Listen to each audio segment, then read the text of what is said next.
that's actually done what it needs to do.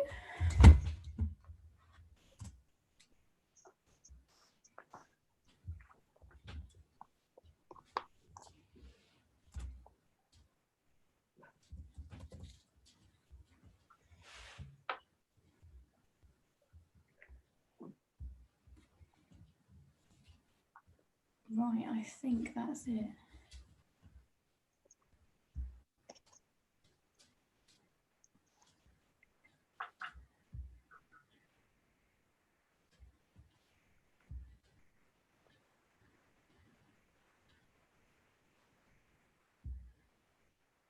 Minute to go, I'll make it. Yeah. Paulina and Dan, can you see the live stream at all on the webpage? It says it's good. It's not on there yet, Pippa. Not yet, no.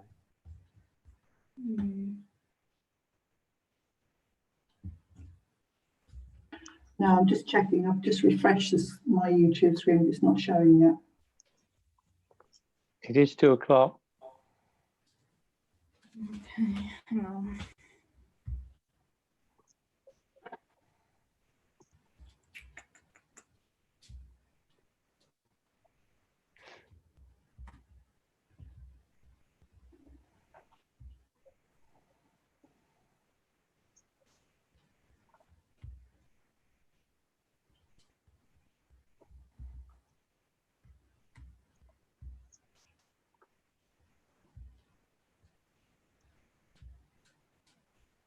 Aha, there it is. Right, we're on live.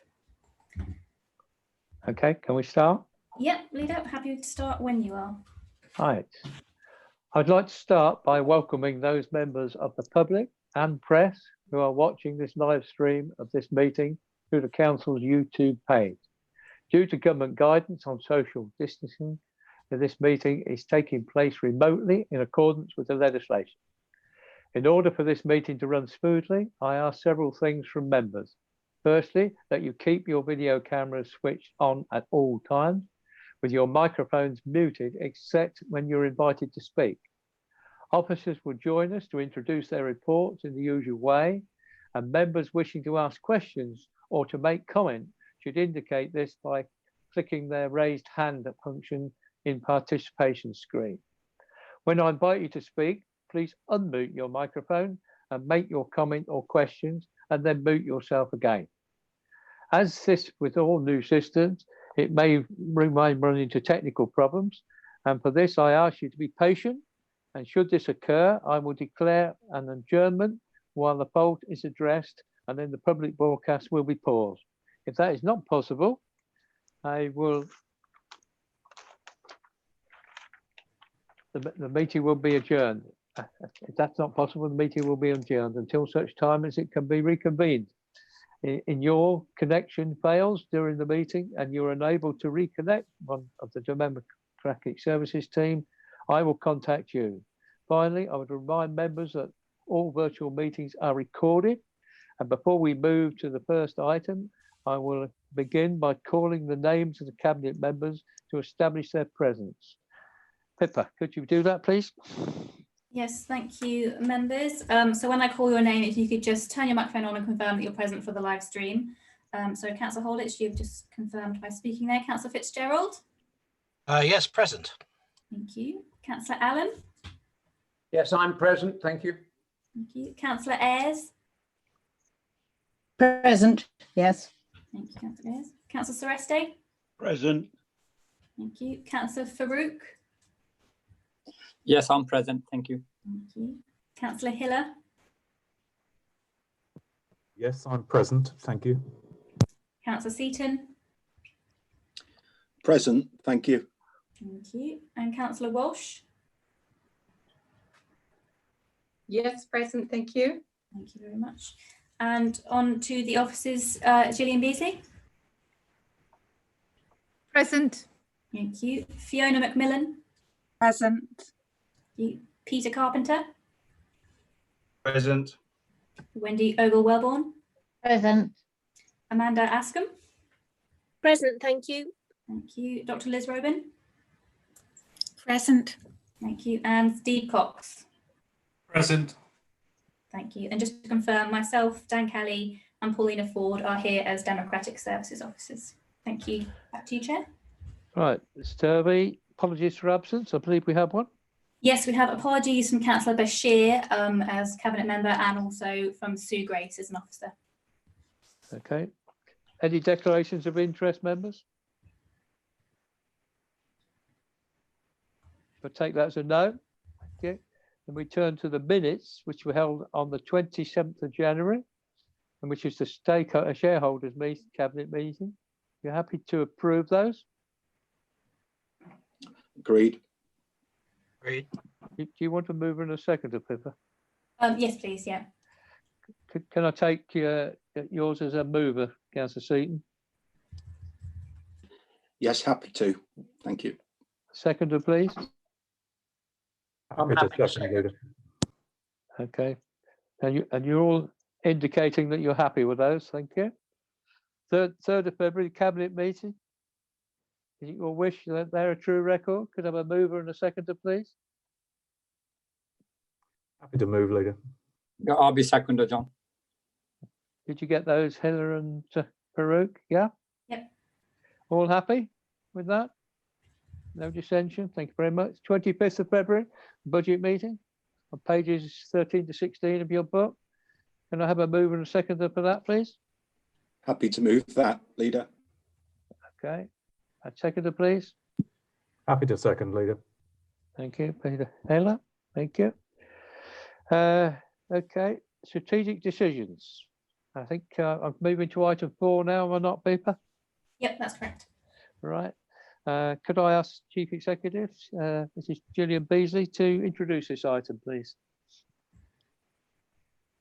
Thank you very much, Chairman. Good afternoon, everyone. So this is the first report to Cabinet in relation to the Council's response to COVID-19.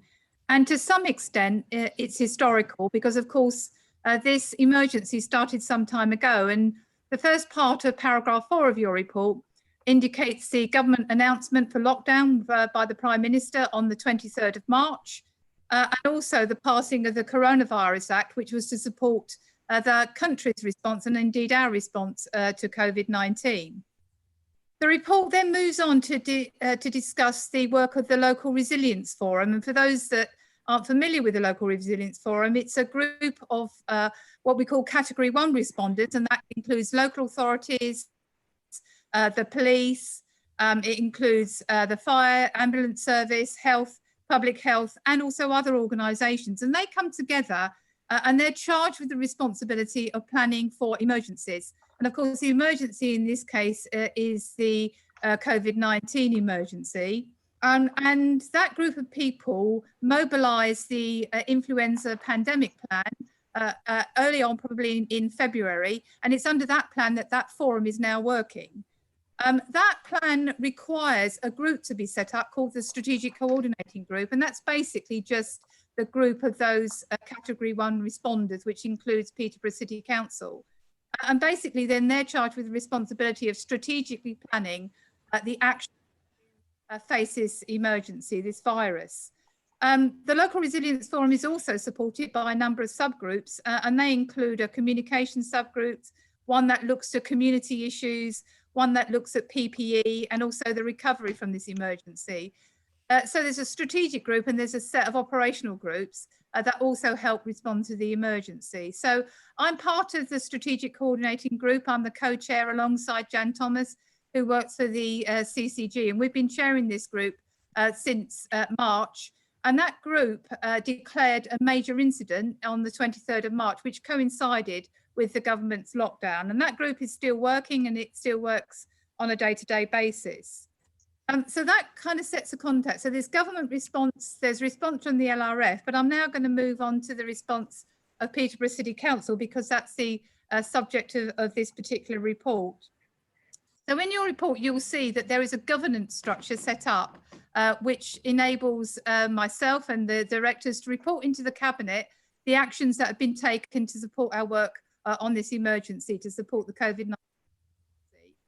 And the Cabinet is going to meet first, and this is our first meeting. And then there's going to be a subsequent meeting of our scrutiny committees to ask questions on any aspects of the Council's response. I'm not going to go into the government in great detail. What I do want to focus on is the actual response itself. And in paragraph 4.17, we set out, if you like, the immediate focus of the work that we undertook in relation to COVID-19. And I'm just going to highlight some of those. I'm not going to read out all the paragraphs, but I want to give you a flavour of that immediate response. And then I'm going to turn to kind of where we are now and where I see things moving forward. So one of the first things that we had to look at was how we discharged people from hospital under the hospital discharge guidance, and the council was given the responsibility of procuring, if you like, beds in the community, and that was through adult social care. So there was a really close eye on actually how we procured those beds in the community, so that we could free up hospitals to take on patients who were suffering from COVID-19, who needed either to be in a general medical bed or indeed in ICU. So that was one of the first major tasks. The second was to look at our own business continuity arrangements. How do we keep the show on the road in the council? How do we provide critical services during this emergency? So we had a really clear focus on that.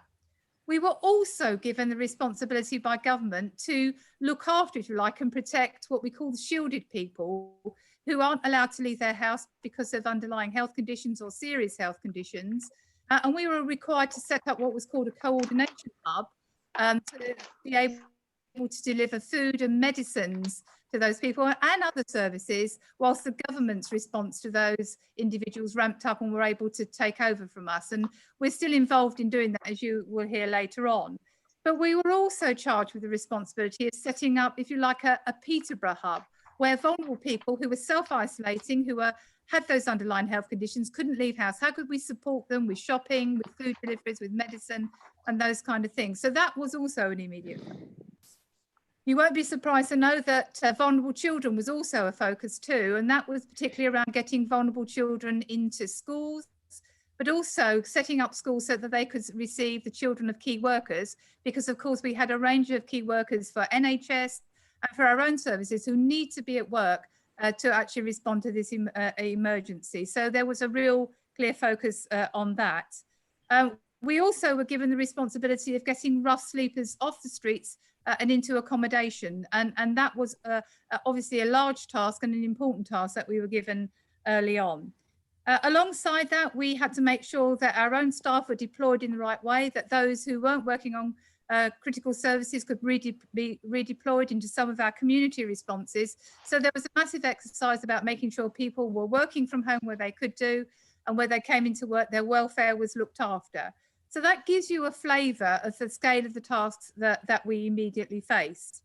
Sitting here today, it's fair to say that we still have a massive role to play in supporting shielded people and vulnerable people. We have set up an effective local Peterborough hub, but the central coordinating hub is looking after thousands and thousands of people who need to be shielded, getting food deliveries, getting medicines, and also getting now other support. So that work is still ongoing. It's still part of our response. We're still supporting schools and making sure that vulnerable children go into school, and that schools are available for key workers so that we can keep those vital services still being provided. Rough sleeping, we're still working with rough sleepers and providing accommodation for those. But we're also now, and this has been over the last few weeks, supporting care homes, because we can't fail to have noticed that there has been an issue around deaths in care homes, about infection control, and our adult social care services and public health services have been working really hard to support care homes in that situation.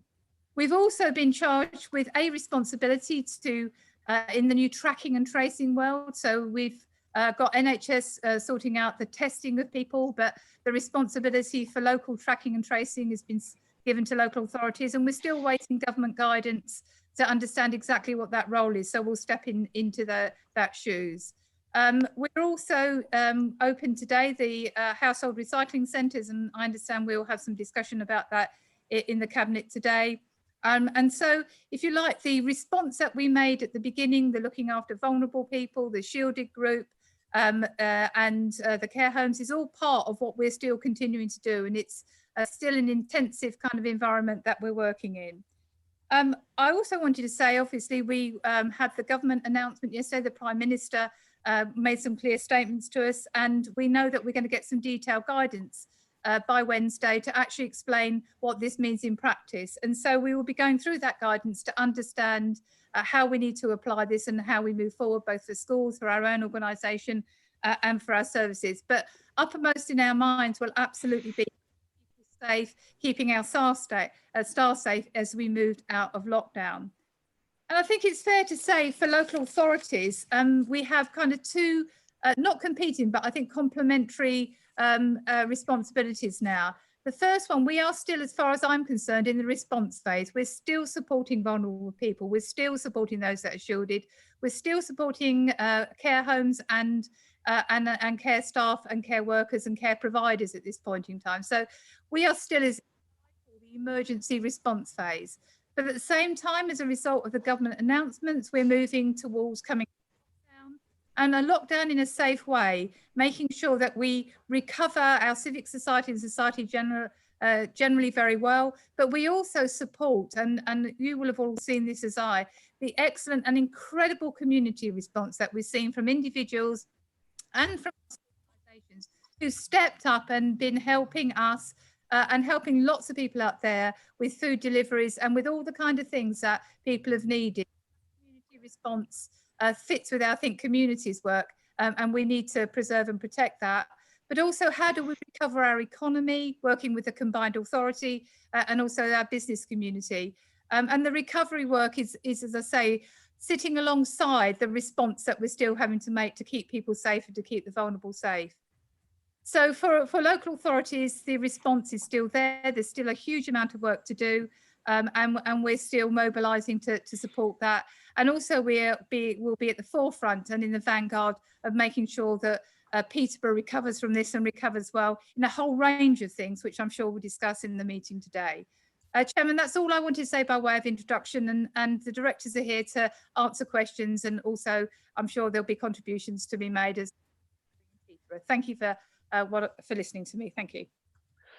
Thank you, Chief Executive. I really would like to put on record on behalf of the Cabinet, and I've been close to seeing it, you can only look in awe at the amount of work that you officers have done, the speed you've done it at and the accuracy you've done it at. And I think we ought to record our thanks on behalf of the Cabinet and the Council and of this city for the work that you've done. Thank you very much. Okay. Members, I think Councillor Walsh, you had one on the recycling centre.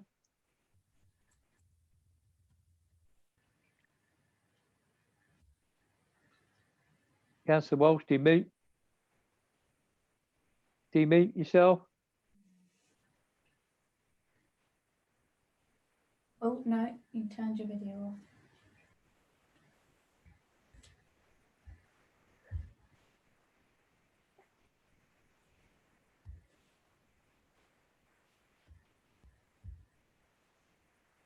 Video's back on, still mute.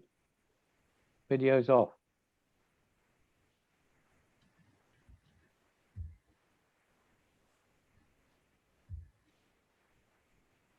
Yeah. There you go. Okay. Thank you. Sorry for that little hitch. I got a message on my screen and it covered the mute button temporarily, so I had to get rid of that message. Yeah, so I'm back. So thank you.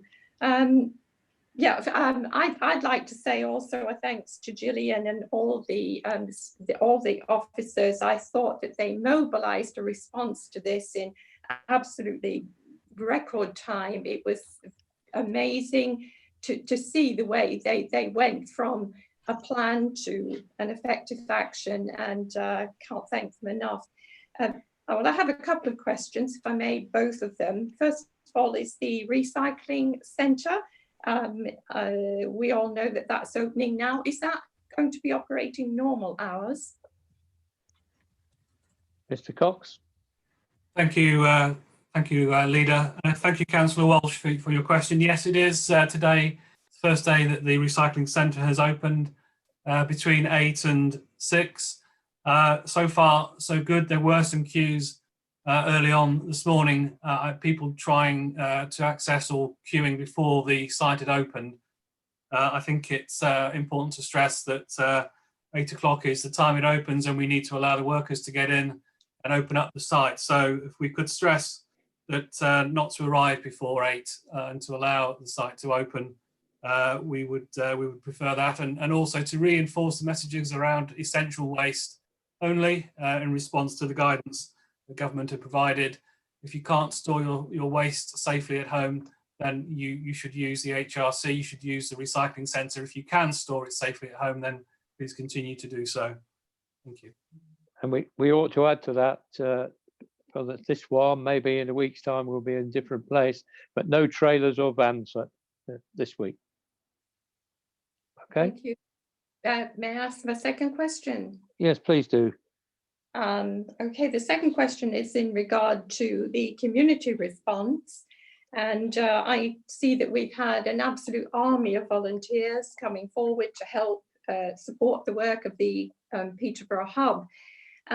Do we have plans in place to harness this capacity, this community capacity in the longer term? And how does that link with our Think Communities approach?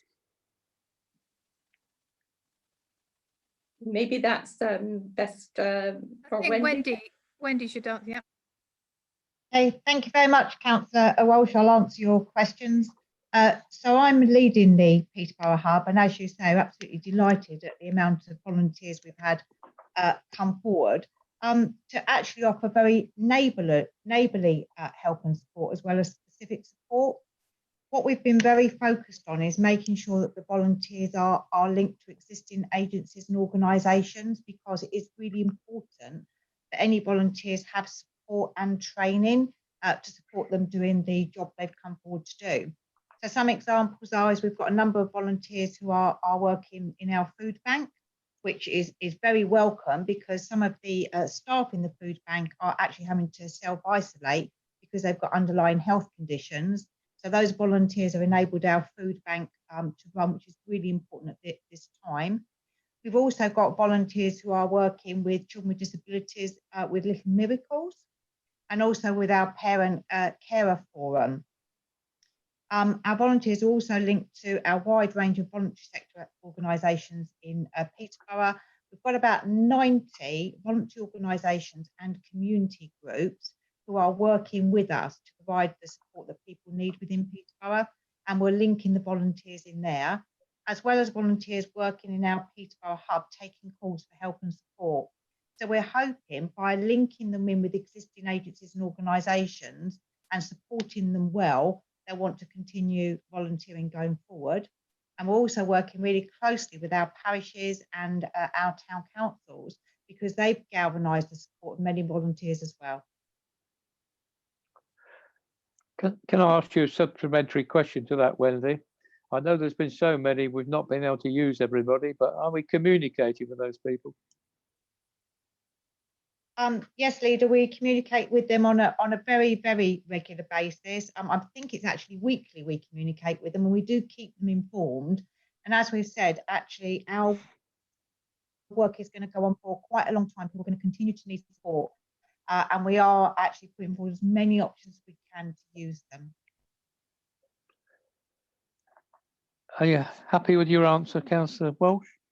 Yes, I am. Thank you very much, Wendy. And I think it just shows that this is an ongoing story. So even though there may be easements on the way, we still do need that voluntary capacity well into the future, if not indefinitely, from what you're saying.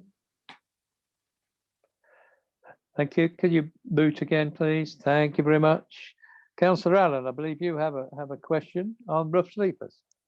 Yes, indeed. Thank you, Leader. The Chief Executive identified that one of the immediate tasks was to get rough sleepers off the streets, and I would commend the tireless work put in by our officers to do that. It was quite a daunting challenge, and they really stepped up to the plate excellently on that. But what I would ask is, having accommodated all these rough sleepers off the streets, have we found any new opportunities to support them going forward in a different way? Have there been any national initiatives or guidance that we can use to see how we come out the other end with the accommodation we have provided? Have we got Mo there, or are you going to take it, Mr. Cox? I'll cover it, Leader, if I may. Okay. Thank you, Councillor Allen. Yes, there was just over a week ago an announcement of a new national task force by government, chaired by Dame Louise Casey, to find long-term homes for people in emergency accommodation. It's a plan to end rough sleeping after COVID. So long-term safe accommodation once the rough sleepers are out of the hotels and the hostels. And the task force will also look at the important aspects around physical and mental health needs. So we're working with our partners around the city in preparation for contact to be made with us from government so that we are ready to take on board that initiative within Peterborough and to help the people, the rough sleepers within the city to benefit from that task force. Yeah, thank you, Steve. Leader, if I may just come back in and say, do you really feel that these people hopefully will find a new pathway? That would be a great outcome of what we have provided during the lockdown. Yeah, thank you, Councillor. Yes, I think there's a real opportunity. It's the COVID emergency is unprecedented in many ways, and one of the unprecedented aspects of it is that we, perhaps like never before, have been able to work with rough sleepers in the city and to give them the support while they've been in hotel accommodation. And I think it does give us that chance now to work post-COVID to enable them not to return to the lifestyle and the rough sleeping that they've become used to. So yeah, the pathways are there. The National Task Force, I think, will be a huge help and support to enable us to achieve that outcome for our rough sleepers. Yeah, thank you, Steve. Excellent. Thank you. I think we've had a couple of successes already, Mr. Cox, haven't we? Yes, we have. I think only this week we've been able to place one of the rough sleepers back into permanent accommodation. And I think as we go forward, we'll be looking to do that even more. And we won't wait until the end of the COVID crisis to do that. We'll do it as quickly and as rapidly as we can in the coming days and weeks. Okay. Thank you very much. Councillor Fitzgerald. Thank you, Leader. Yeah, I have a couple of points really. But like you, I'd echo the sentiments, particularly in the social care arena, of how well the team have been working and marshalled the forces and redeploying many of our staff to help in that area, because I know Rob Alexander is online. We are missing him, of course, but he's watching via YouTube, so I'm sure he'll pick up your drift and mine that everybody's been working flat out, right from Gillian right down to the bin crews, which are doing a great job. I'd just like to pick up on one thing that's in item 4, which it mentions the hospital discharge policy. It's probably for Wendy and or partly Liz, because I want to follow up as well. Moving people out of hospital into the community. Can you tell me, Wendy, Liz, have we managed this? What might be the longer term impacts of reducing hospital admissions during the pandemic? And moreover, as of yesterday, the Prime Minister made reference to trying to halt the infection rate within care homes, of which there's been a lot of public interest in. What are we practically doing different perhaps today than we were 8 weeks ago in terms of, particularly with discharge from hospital, we don't want to be taking any possible COVID infections back into the care home situation. So I think people might be interested in both the things, A, what's happened, and B, the latter part. I don't know who wants to pick that up first. Councillor Fitzgerald, shall I start off and then perhaps Liz could come in? So your first question around discharge from hospital. So very quickly, the local authority and CCG got together to agree to purchase additional capacity across Peterborough and Cambridgeshire in terms of capacity outside of hospital. So within our residential nursing and care homes, which we did. We purchased over 300 additional beds. And I'm pleased to say that actually that capacity has been enough up to date, and every day we still maintain about 130 bed capacity, which is really important in terms of matching people to where we need places for them. I can report that every discharge that was fit to be discharged from hospital, we were able to do in a timely manner, which meant when the hospitals needed to take people into hospital with COVID, they had plenty of space to accommodate them. And you will know now that actually the NHS is looking to restart having people going to hospital for non-COVID treatment. In terms of people that are coming out of hospital with COVID, basically everyone who will be discharged from hospital will have a test and they will have a COVID plan. And it's really important to understand that between the local authority and our colleagues within health, that we will look at each individual and the right place for them. Within our care homes, we are working as a system to make sure that we've got appropriate infection control in place in all the care homes. And where care homes are struggling, usually because they've got staff who aren't able to be at work because they're symptomatic, so they've got a shortage of staff, we are wrapping staff, which includes health and local authority staff, around those care homes to provide them with that extra capacity. I don't know if Liz wants to add anything to that. Before we go off you, Wendy, I think on care homes also, we've been able to source PPE for them.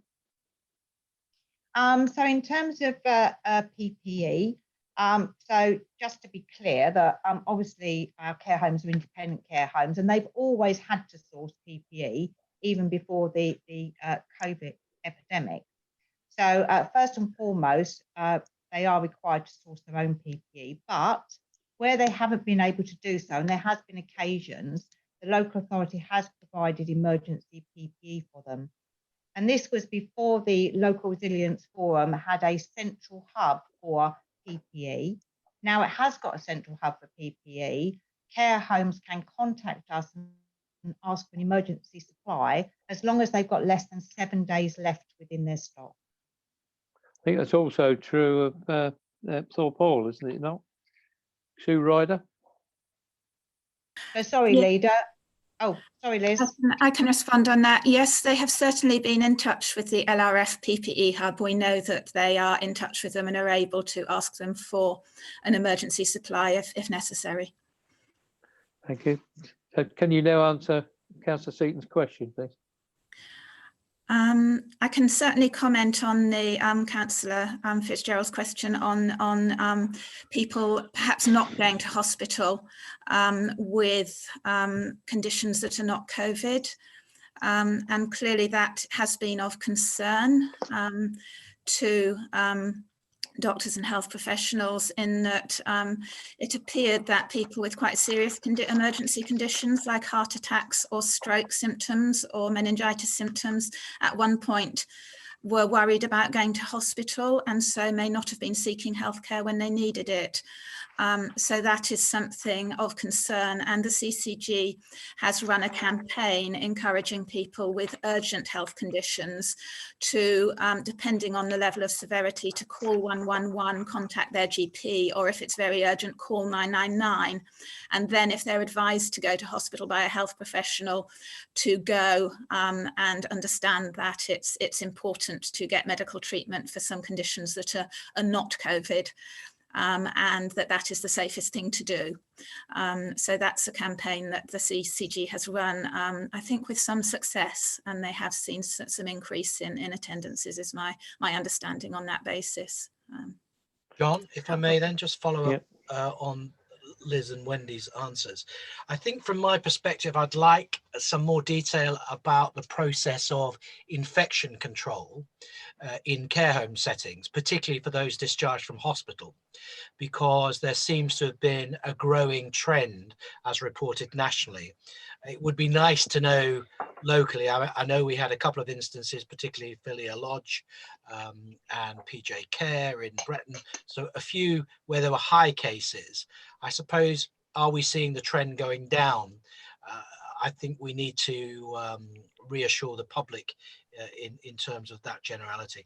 Also, what I was also just going to touch on, and I know it's not happening, as many of you will know, I sit on the hospital Board as a partner governor, that the government announced, or Matt Hancock announced probably 2 weeks ago now, that we should start to get back to normal in terms of regular non-COVID outpatients and treatments. I don't think that's happening in Peterborough at all. I've yet to see any evidence of that, and I think I'll contact Caroline Walker to ask what is going on, because it concerns me slightly that we're a bit slow off the mark at NWAFT in order to get people back into hospital for those things you talked about, Liz, where they should be going, and indeed cancer and other treatments where people are perhaps worried about where they are. Because I know for a fact that letters were sent out cancelling all appointments, and then a letter came after the government's announcements about recommencing routine work that said no appointments still. So I'm slightly confused as to where we are locally, and I don't know, Liz or Wendy, or I mean, I can certainly do it as well, whether I think we need some kind of update as to where NWAFT are on that business as usual. So we can certainly ask for that, Councillor Fitzgerald. I know that the NHS is working very hard to plan for recovery, so we'll certainly be able to feed back to you how that is going and how those plans are progressing. On the infection control in care homes, I would also say that if there is a potential outbreak in a care home, which is basically one or more residents with symptoms, then the care home contacts Public Health England and the health protection team there, who do a risk assessment and give infection control advice. And we now have agreed standard operating procedures between the Public Health England advice and the advice that's provided locally through the CCG infection control nurses and the wider wraparound care for care homes that Wendy has talked about. So we're very much working as a system to get on top of this. Just one final point, John. I think the concern, Liz, was about discharge from hospital of elderly people, particularly elderly people, that may or may not have picked up or contracted COVID-19 in hospital, and then were being put back in a placement of greater risk if they took that infection with them. So like government have announced about quarantining people who are coming into the country, I'm assuming that if you get discharged from hospital, there is some separation or quarantining if you're going into a care home of multiple older people, because obviously you may show no signs of symptoms on discharge from hospital, but within a few days there could well be. So I'm just more concerned about that. Because there seems to be some reports of people going from hospital back into a care setting, then passing that on to everybody else. Okay, I know Wendy has the detail on the detailed guidance on that, and I know there is clear national guidance, but we can get back to you with the details, Councillor Fitzgerald. Okay, Councillor Seaton.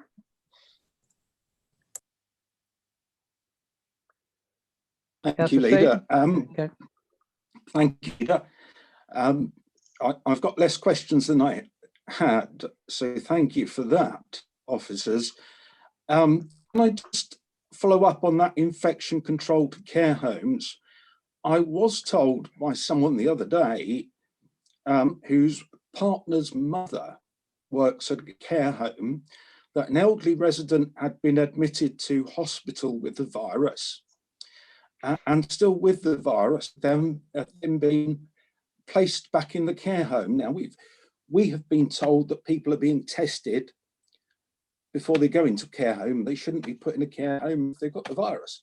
So that is a concern. I did ask for the name of the care home. They weren't prepared to tell me. So that's just a question.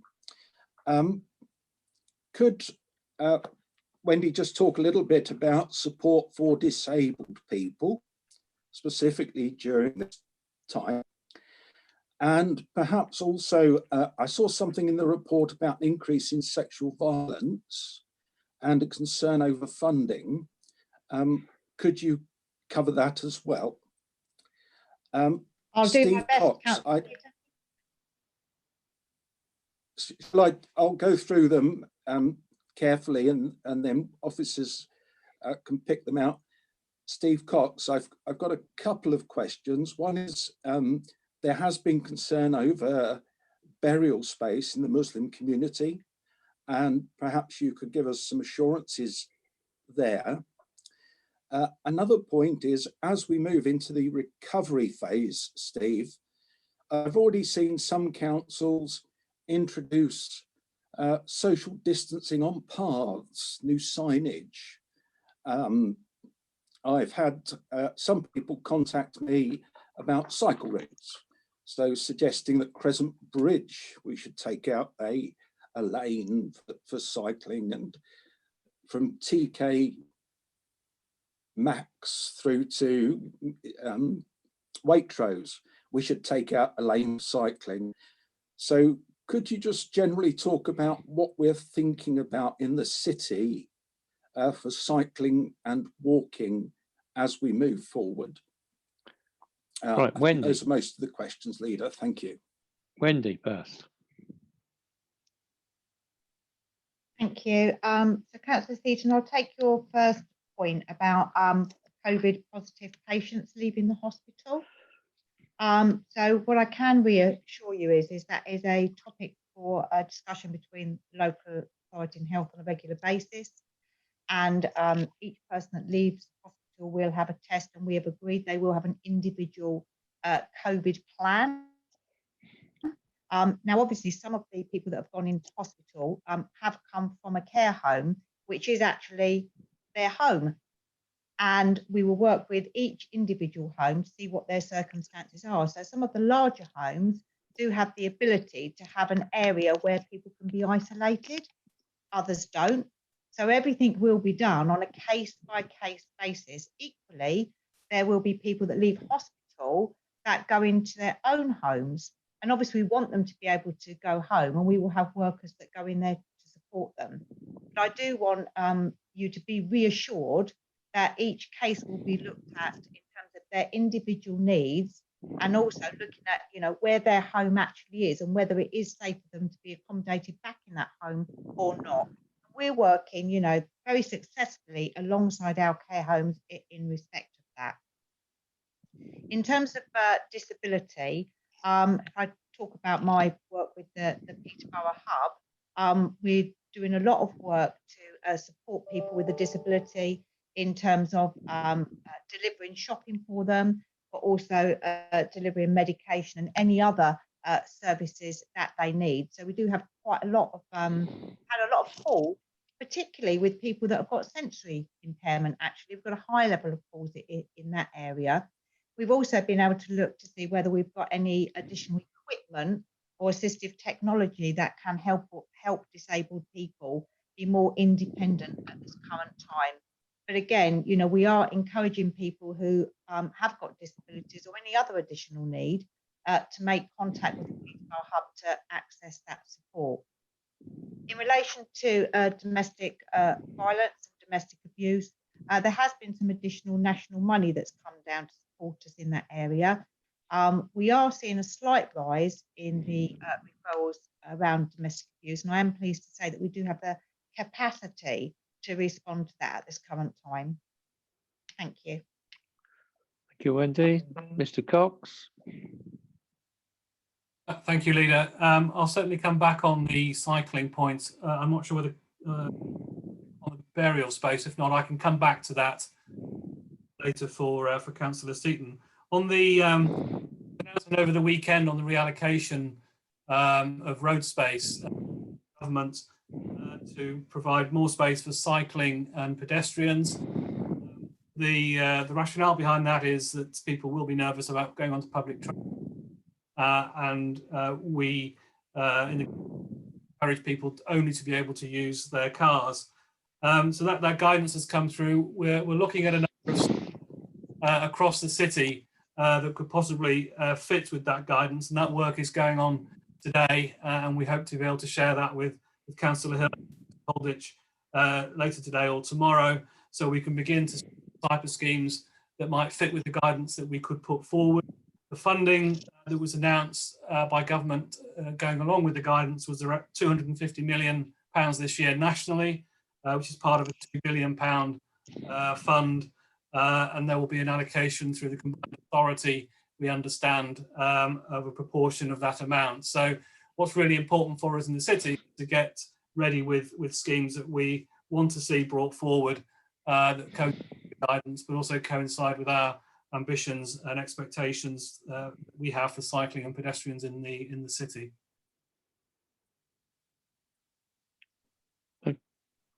David, Could does I just yes, could I go come on. in on the burial space? Is that Yes, okay? yes, please.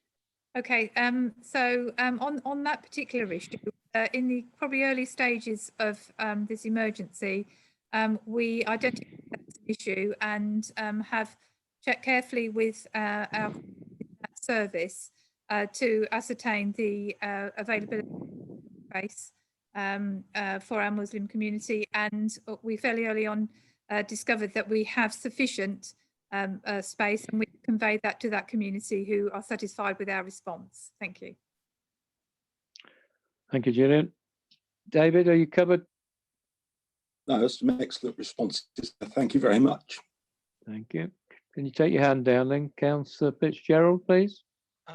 Yes, John, it's just reminded me because Gillian's point, I can echo, actually give a figure that as of the 29th of March, through the service, there were 34 brick-lined burial graves available at that time, in terms of they prepared and were ahead of the game. So I would imagine they've maintained that.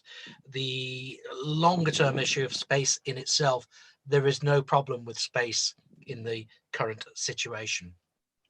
And on the cycling, because Steve won't know the background, but I think the Cabinet, led by yourself, John, in terms of the view, we're all on the same page, particularly about Bridge Street cycling is a no-no. But Steve, just so you know, that there was a great deal of work done on the bridge and its capacity to have a cycle lane, and it's just not physically possible. So rather than somebody go off and do all that work again, that work has already been done. I think we would all be keen to encourage more cycling and more cycling provision, but I wouldn't want to redo that exercise. And John, I think you'll agree, as will others, we did it not that long ago. So highways or somebody will have all that info. And whilst we would applaud the government's, initiatives and the Sustrans and everybody else about more cycling, we've explored all those options already, and there just isn't the physical capacity, particularly on the bridge into town from London Road, and no in Bridge Street, and I would even go so far as Long Causeway, but we've not prohibited that at the moment because it's just so dangerous. I think there has been some work done, Wayne, both on most of the bridges, and to do it, you can't get the buses through. So it is a no-no, as you said. And whether that was new work or old work, I don't know, but that's it. Marco?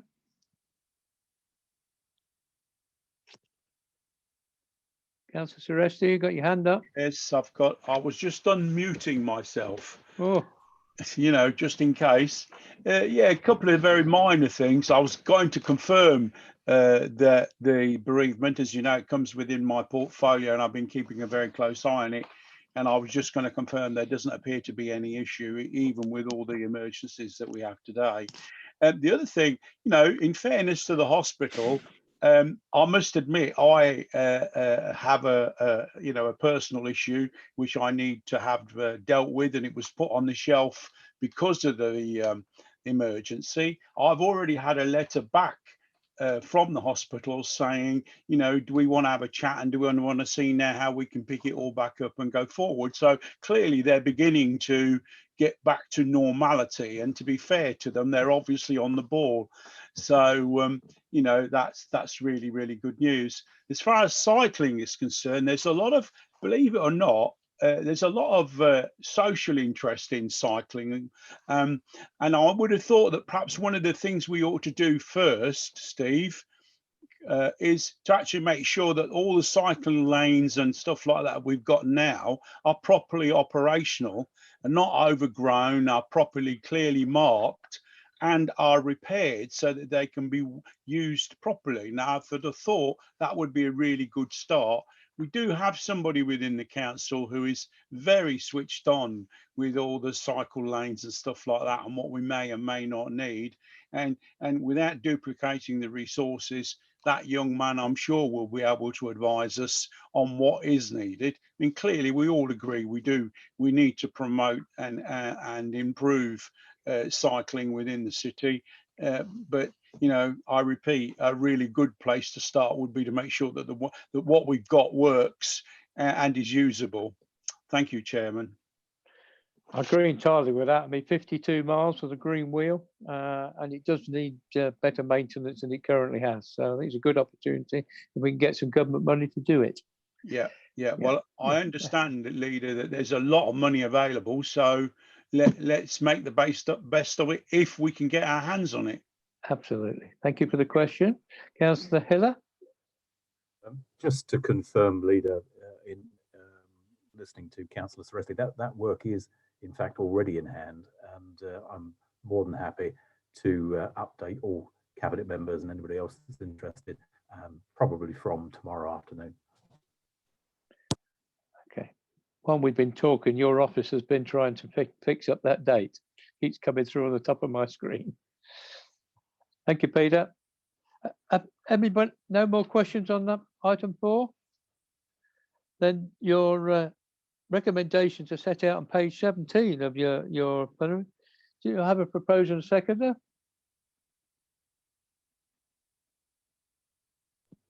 Happy to propose, Leader.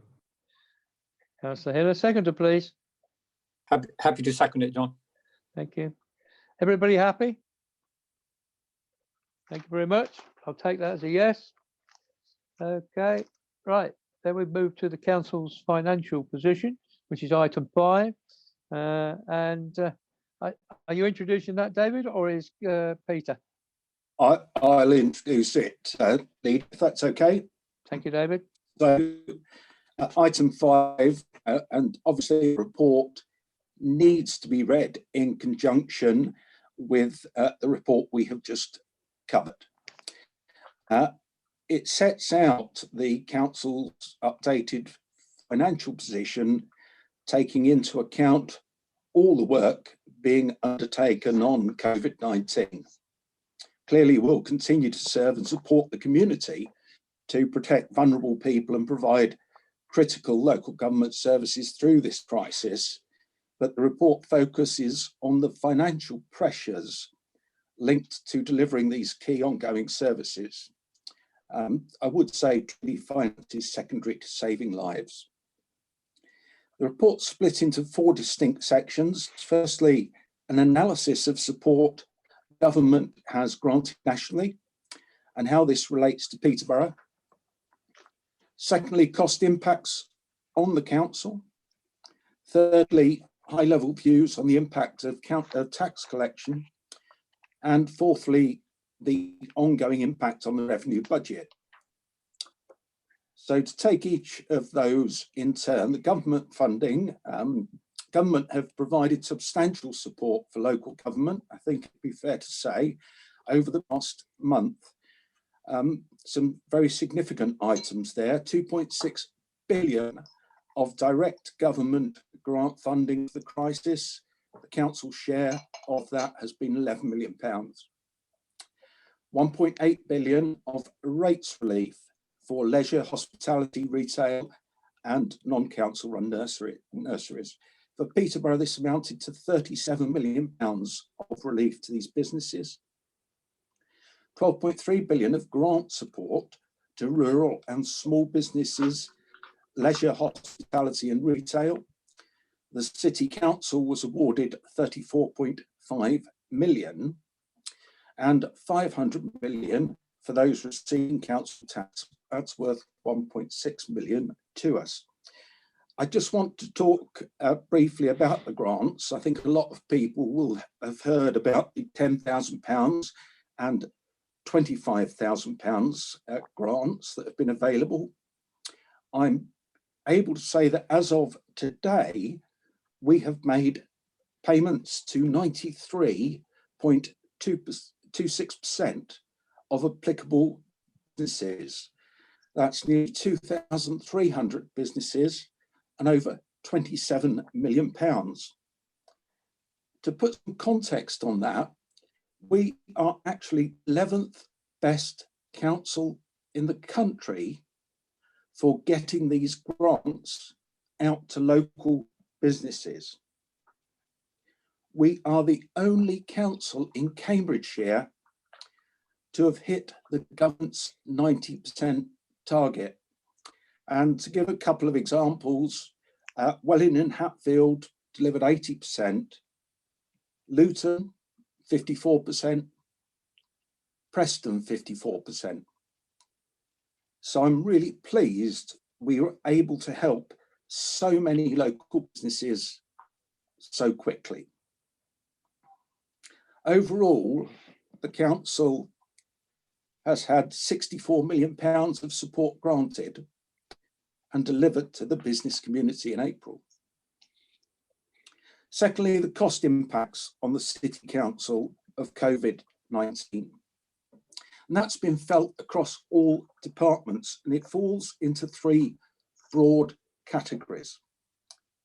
£7 million of direct COVID-19 costs, such as the care providers, 10% uplift that we gave, moving temporary accommodation clients into hotels, and the setting up of the temporary morgue.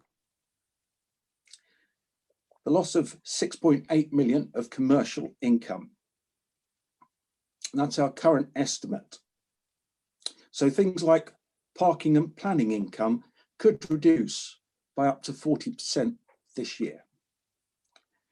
And finally, we have a number of savings items, transformation items that we expected to deliver during the coming year that will now be very hard to achieve given the reallocation of staff to other roles and the challenges facing us. And that's a cost of £4.5 million.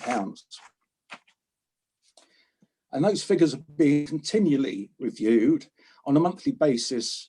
The council gives a return to the ministry on the estimated financial impact. The next one is due on Friday.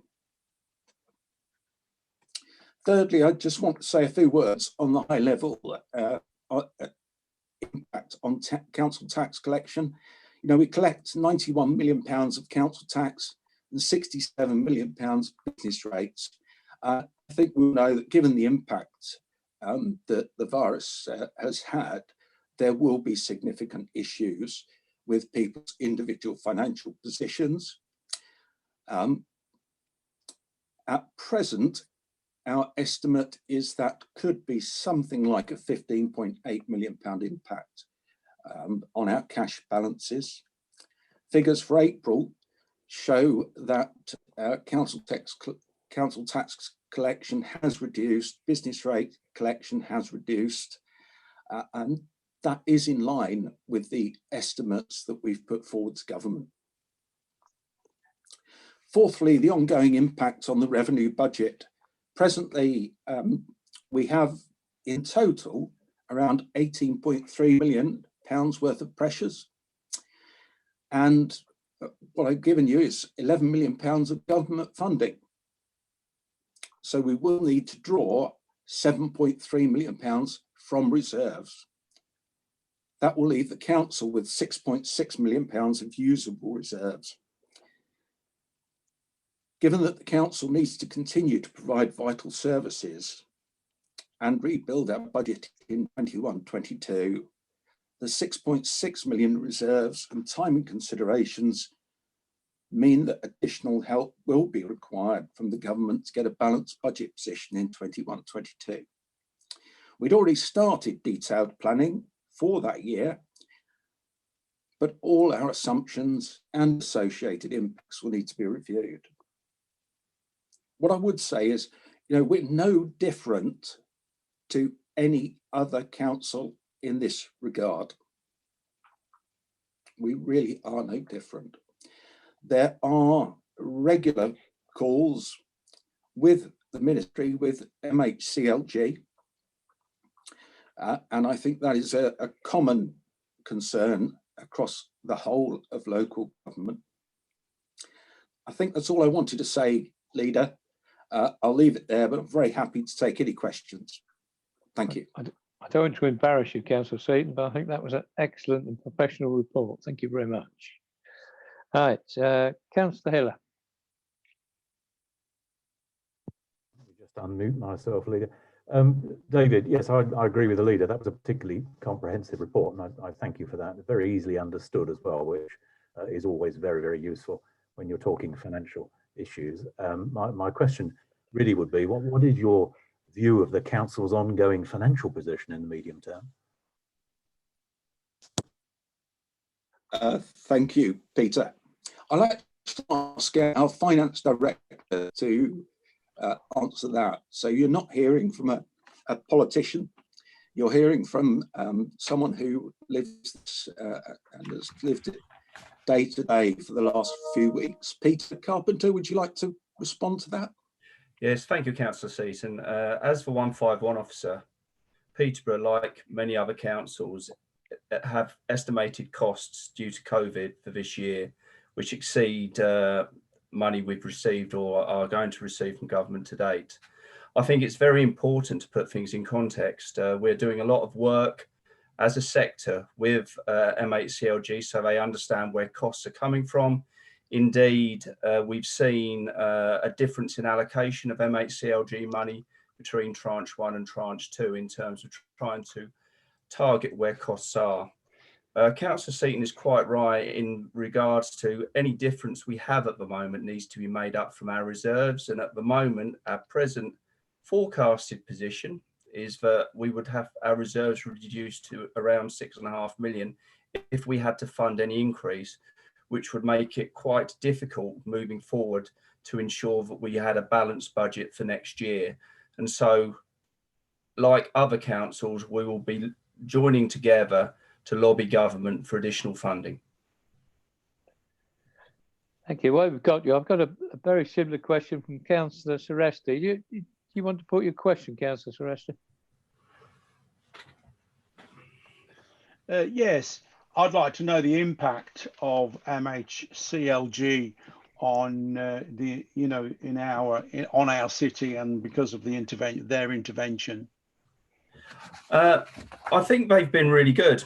They've played catch up over the last 6 weeks really, really quickly. I think central government departments have always been slightly detached from the actual delivery of services, although we do returns which put it at a certain level. MHCLG very quickly last month got us to do a return which set out what they thought were important factors. We got then the return for this month that we have to do, which is twice as comprehensive as the first one. And they've talked to local government and our peer groups, the Association of Treasurers that I belong to, and all the other types of district, London Borough, County and Metropolitan Treasurers meet with them twice a week, so that they really do try now to understand exactly where all the pressures are. And so from a knowledge base that might not have been complete 6 weeks ago, they're now moving forward quite significantly to actually understand what we deliver. I'd actually widen that to go further than MHCLG and go to Bees as well, because obviously they've also delivered, or we've delivered through them, almost £30 million worth of grants to small business. And again, their understanding of how things work is now far greater than maybe it was 5 or 6 weeks ago. So I think there's been a significant jump forward in terms of how central government departments understand how local government work. I suppose my overriding hope is that they can now convert that into a good negotiation with the Treasury. Thank you. Thank you, Leader. Okay, Councillor Ayres, please.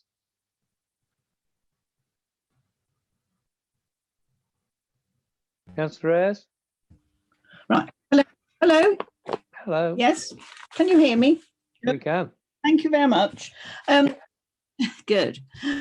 I have been reading the report and listening to Councillor Seaton, and in both places and hearing, there are lots of estimates being given. And I just wanted to make sure how confident you were in particular over these estimates. I mean, one of the most important ones being the balance that we would hope to get from from government. So can you give me some sort of confidence over these estimates that are in this report?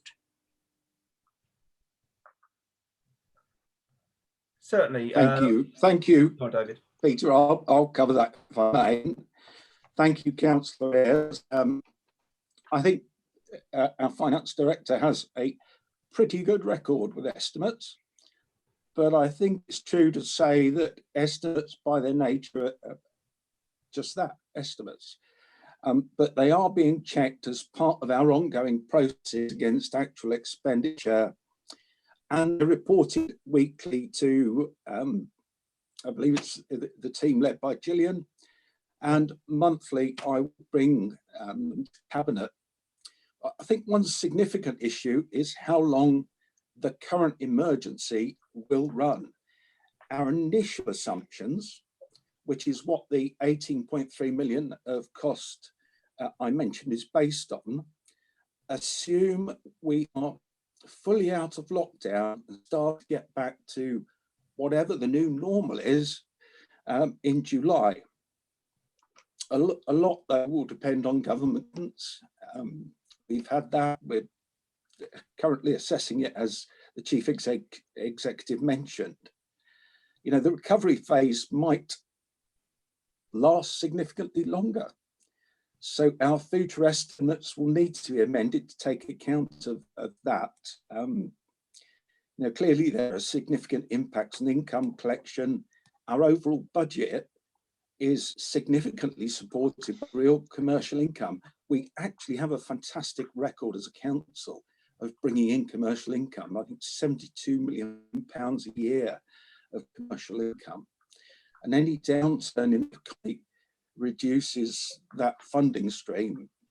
And at the same time, clearly calls on services may increase. And so we need to keep that under constant consideration. Can I just go back to the previous question and add what I think is one important point, which is the role of our MPs. We've kept our MPs regularly updated on this. And I'm sure we'll have the support of Shailesh Vara and Paul Bristow in pushing government for the extra funding that we need. Thank you, Leader. Thank you very much. I've got Councillor Farouk next, please. Thank you, Leader. I've got 2 or 3 small questions for Mr. Carpenter. The first one is, I see over 90% in relation to the delivery of BEIS grants. Will we spend all our allocation? And I might as well say all the 3 questions, small ones. The second one is the council tax hardship fund of 1.6 million. Has this already been distributed, and will this be sufficient to cover all the hardship in the city due to the COVID-19? And the final question, Pete, is that in the last 12 months, we have worked really hard on transformation and streamlining our council services to ensure that our services go to vulnerable and our taxpayers get the best value for money. With COVID-19 crisis, how much risk is now in delivering these services, and will MHCLG appreciate this and support our council? And furthermore, the build-up costs, such as in children services, adult social care and fly tipping, can we estimate that as well? I'm sorry, I put too many questions there. Thank you, David. Do you want to pick up the first one? Can I take the first couple? Yeah. Pete, do you mind? I mean, I mentioned the Department for Business, Energy and Industrial Strategy. We talk about BES, but it's worth saying as well what the full name is. I think there will be funds left over, and there could be some quite substantial funds left over. The indication from BES at the moment is they would like us to use any funds left over in the local economy. And they've given an initial indication that businesses in shared spaces, bed and breakfasts and charities are the areas we should look at. So we're awaiting final guidance on that before we agree a policy. You asked about council tax support. I think that's really important. We are currently awaiting guidance from government. Actually, I don't think it's actually guidance. It's a change, a software change. Yeah. Peter might be able to tell me that, which will enable us to allocate that money. Do you want to take the other points, Pete? Yeah, certainly. Thank you, Councillor Seaton. Yeah, I'll just confirm the Council Tax Hardship Fund, which is £150 per person on council tax support. We're awaiting a fix as our MHCLG to sign off from our software suppliers. And obviously there's only 2 or 3 software suppliers for Reds and Bens across the country. So that then will go on. That will affect 7,700 people straight away who were on the receiving council tax support. But in our present climate, we'll obviously see those numbers increase in terms of who might be applicable. In terms of a transformation and streamlining our council services, the council did a great job last year in actually approving a budget that was balanced for this year, had quite a lot of transformation in. In the returns I'm doing to MHCLG, I am, as a section, it sets out what can't be achieved in terms of savings plans because of the impact of COVID. So some of those items have been included in that and are spelled out in the government returns. So the government are very aware. In fact, between the April and May returns, they've made that a separate question so they understand from all councils what the effect has been on previous years, because obviously demand and priorities have changed now. Councillor Farouk, does that answer your questions? Yeah, thank you. That does answer the question. Thank you. Anybody further questions on item 5? So I take that as a no. The recommendations are set out on page 73, is it, Pippa?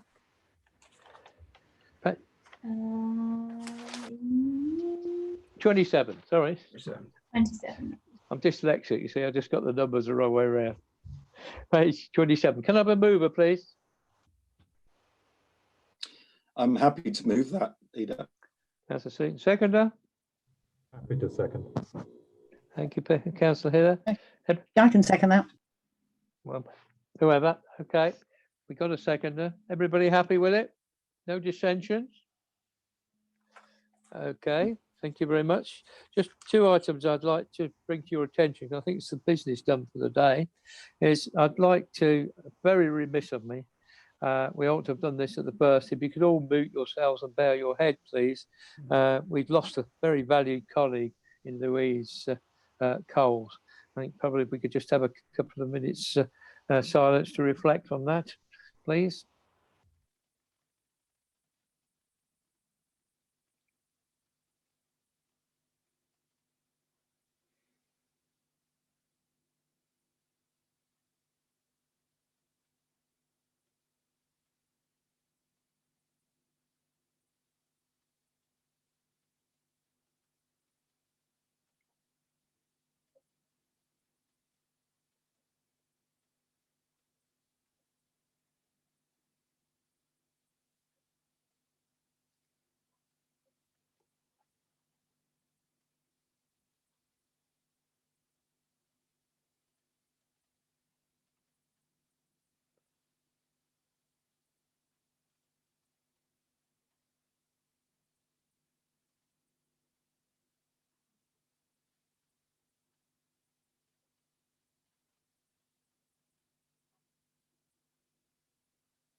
Thank you very much, folks. I know Councillor Andy Coles would like me to pass on all the thanks he's received. So much communication about Louise, not just from ourselves and the council, but from right across the country.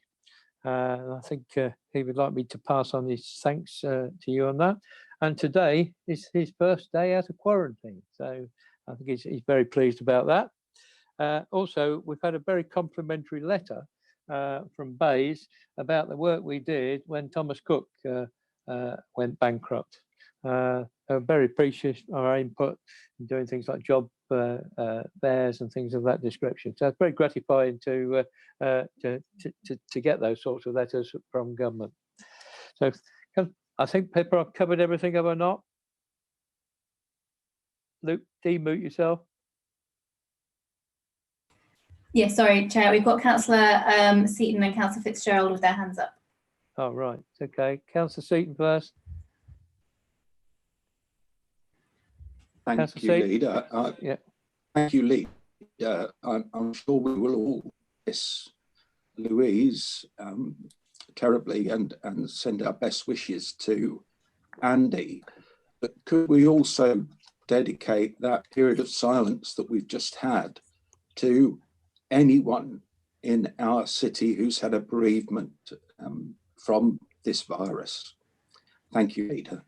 Nice point, Councillor Seaton. Thank you. Councillor Fitzgerald. Hi, John. Yeah, just worth noting, we should thank all the Democratic Services team. This being quite a historic first meeting of Cabinet virtually. So the team have done a great job, because I did actually spot a little bit of criticism online about our seeming inability to hold meetings, which maybe they hadn't realized actually it was illegal for us to do so until recently. And then we've had to equip everybody, get everybody up to speed in terms of training in preparation for future council meetings and the like. So the team actually in the time we've had have done a great job, and this, I think we'll all agree, this has gone fairly smoothly today, expertly chaired, John, virtually, of course. So well done to you, and well done to everybody else in the Democratic Services team for getting these things out and in the public and on record. So thank you very much, everybody. And Paul, we become a danger of being a mutual admiration society. Can I thank you all for your input today and declare the meeting closed? Thank you very much.